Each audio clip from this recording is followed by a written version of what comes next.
إله إلا الله لا إله إلا بسم اللہ الله. الرحمن الرحیم.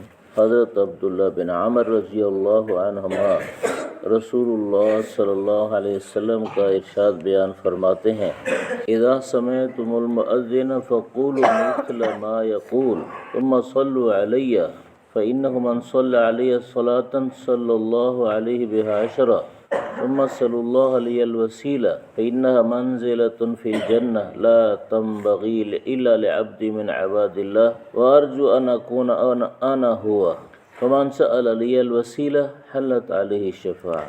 جب تم اذان دینے والے کو اذان دیتا سنو تو وہی الفاظ بولو جو وہ کہتا ہے، پھر مجھ پر درود شریف پڑھو. جو ایک بار درود شریف پڑھتا ہے اللہ اس پر 10 بار رحمت نازل فرماتے ہیں. پھر میرے لیے وسیلہ کی دعا مانگو. وسیلہ جنت میں ایک جگہ کا نام ہے جو صرف ایک بندے کو ملے گا، اور امید لگتی ہے کہ وہ بندہ میں ہی ہوں گا. تو جو میرے لیے وسیلہ مانگے گا اس پر شفاعت ثابت ہو گئی.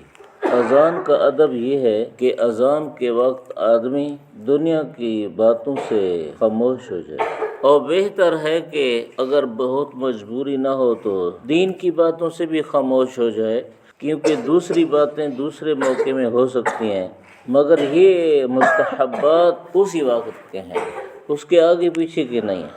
اور ویسے بھی علماء نے لکھا ہے کہ اذان کا احترام کرنے پر خاتمہ بالایمان کی امید ہے، اور اذان کی بے ادبی سے خاتمہ خراب ہونے کا خطرہ ہے. تو آپ صلی اللہ علیہ وسلم نے اذان کے آداب بیان فرمائے کہ جب اذان ہو تو جو مؤذن کہہ رہا ہے وہی تم کہو.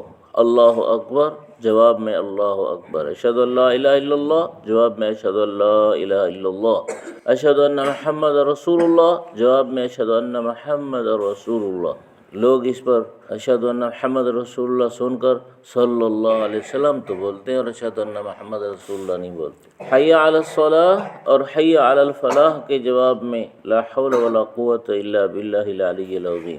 پھر اللہ اکبر جواب میں اللہ اکبر، لا الہ الا اللہ جواب میں لا الہ الا اللہ. کئی لوگ لا الہ الا اللہ محمد رسول اللہ پورا پڑھ لیتے ہیں. بھئی اس وقت ہم کلمہ نہیں پڑھ رہے، اس وقت ہم اذان کا جواب دے رہے ہیں. کلمہ پورا لا الہ الا اللہ محمد رسول اللہ ہے، لیکن اذان کا جواب ہے لا الہ الا اللہ.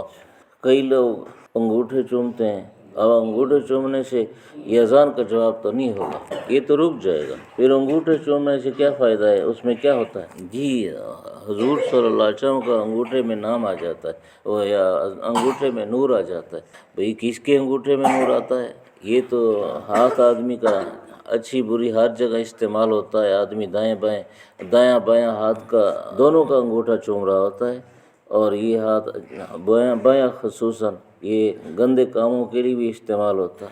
پھر اگر حضور صلی اللہ علیہ وسلم کے نام کا احترام ہے تو وہ پھر مؤذن کی زبان سے وہ نام لیا جا رہا ہے تو پھر مؤذن کا منہ چوم لینا چاہیے. تو جو اصل ادب ہے اس کو چھوڑتے ہیں تو اذان کا جواب دے. پھر درود شریف پڑھو، فرمایا پھر درود شریف پڑھو. یہ درود شریف دعائے وسیلہ کے لیے ہے. ثم صلوا علیہ، جو ایک بار درود شریف پڑھتا ہے اللہ 10 رحمتیں نازل فرماتا ہے.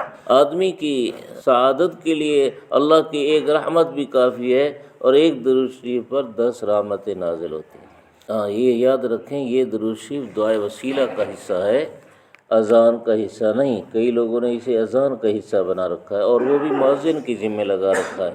تو کیا پھر مؤذن ہی اپنی اذان کا جواب دیتا رہے گا، اور مؤذن ہی دعائے وسیلہ پڑھتا رہے گا، مؤذن ہی درود شریف پڑھتا رہے گا؟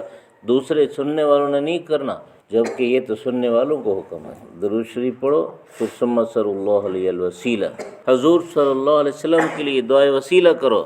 اللهم رب هذه الدعوة التامة والصلاة القائمة آت محمدا الوسيلة والفضيلة وابعثه مقاما محمودا الذي وعدته إنك لا تخلف الميعاد. جو لفظ اس میں بڑھائے جاتے ہیں وہ حدیثوں میں نہیں ہیں، یہ پتہ نہیں کس نے شروع کی. حضور صلی اللہ علیہ وسلم نے فرمایا وسیلہ جنت میں ایک خاص جگہ کا نام ہے جو اللہ کے صرف ایک بندے کو ملے گی، اور مجھے امید ہے کہ وہ خاص جگہ مجھے ملے گی. اس لیے دعائے وسیلہ کر لیا کرو. وہ تو یوں ہی ملے گی لیکن دعائے وسیلہ کرنے سے تمہارا فائدہ یہ ہو جائے گا کہ تمہارے حق میں سفارش کروں گا، حلت علیہ شفاعت۔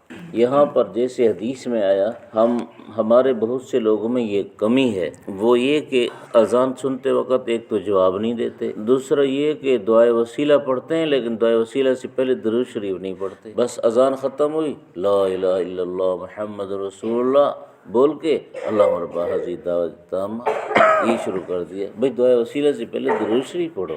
تو یہ آداب ہیں اذان کے، ان آداب کا فائدہ کتنا ہے؟